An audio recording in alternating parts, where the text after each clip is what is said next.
15 জুলাই মঙ্গলবার কেটিসি বিন্দাস টিভি হইতে আজকের বিশেষ এবং গুরুত্বর সংবাদগুলি হলো 500 টাকার নোট বন্ধ, আরবিআইয়ের ঘোষণা। এক কথাটি সোশ্যাল মিডিয়ায় ছড়িয়েছে।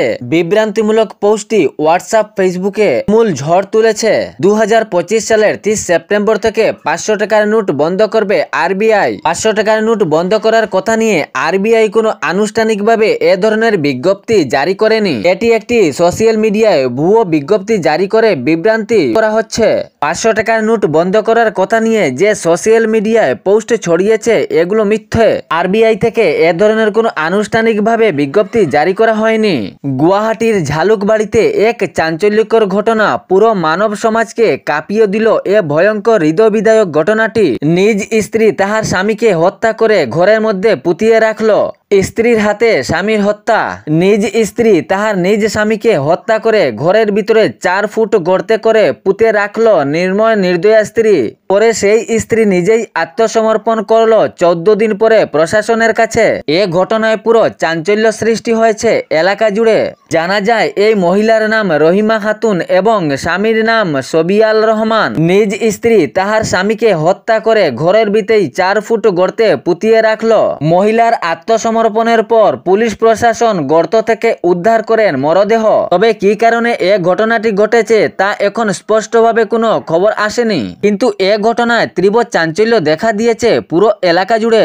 গেমন সেতু বন্ধ হওয়ার কারণে বিপাকে পড়েছিলেন বরাক উপত্যকার জনগণ। শিলচর শিলং গুয়াহাটি রুটে যানবাহন যাতায়াত গুরুত্বপূর্ণ, কিন্তু সড়কের উপরেই রয়েছিল গেমন সেতু। বৃষ্টির কাজ দ্রুত করা হয় জনতার সুবিধার ক্ষেত্রে এবং আজ থেকে গেমন সেতু যাতায়াতের জন্য খুলে দেওয়া হবে। আজ থেকে খুলবে কাটিগড়ার গেমন সেতু যাতায়াত করার জন্য। তবে হালকা মাঝারি যানবাহন চলাচল করতে পারবে। প্রথম দুদিন হালকা যানবাহন চলাচলের কথা বলা হয়েছে। বাইক, অটো, কার এ সমস্ত হালকা গাড়ি তারপর একদিন বন্ধ রেখে আবারও সচরাচর হবে যাতায়াতের জন্য। তবে ভারী যানবাহন চলাচলের আপাতত নিষেধাজ্ঞা থাকবে। দুদিন আগে যে মেহেরপুরে জিলানি চৌধুরী রেলে দিন দুপুরে চুরির কাণ্ড হয়েছিল, তাতে নগদ অর্থসহ স্বর্ণ অলংকার হাতিয়ে নেওয়া হয়েছিল। ঘরের আলমারি ভেঙে এ নিয়ে ঘরের মালিক থানায় এজাহার করেছিলেন। এই ঘটনায় হাইলাকান্দির এক যুবক রুহুল আমিন সিসিটিভি ফুটেজের সহায়তায় ধরা পড়েছে। হাইলাকান্দির বাসিন্দা রুহুল আমিন কয়েকদিন ধরে জিলানি চৌধুরী লেনে ভাড়া থাকে এবং মোমোস কিচেন নামের একটি রেস্টুরেন্ট চালায়। সিসিটিভি এর ভিত্তিতে রুহুল আমিনের চুরির গতিবেগ ধরা পড়ে। স্থানীয়রা সন্দেহ করে তাহাকে আটক করেন এবং পুলিশ প্রশাসনের হাতে তুলে দেন।